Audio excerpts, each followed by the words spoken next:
At sa iba pang balita, inaasahan naman nakikita ng 40 milyong piso ang Mindanao Trade Expo ngayong taon. Ang detalye sa ulat ni Peng Alinio ng Radyo ng Bayan Davao. Peng?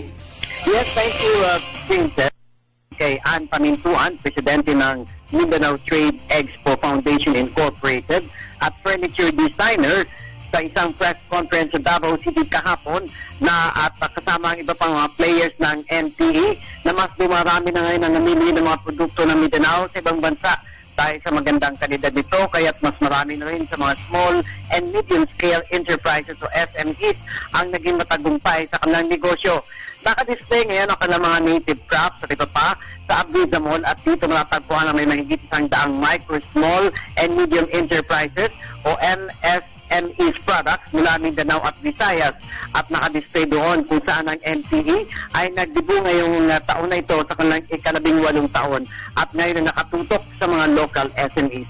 Suportado naman ang NTE ng Department of Trade and Industry, Department of Agriculture, Department of Tourism, Product Development Design Center of the Philippine Center for International Trade Expositions and Missions, Philippine Exporter Consideration Incorporated, National at Local Government Units at pribadong sektor.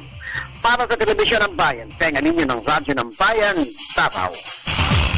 Maraming salamat sa iyo.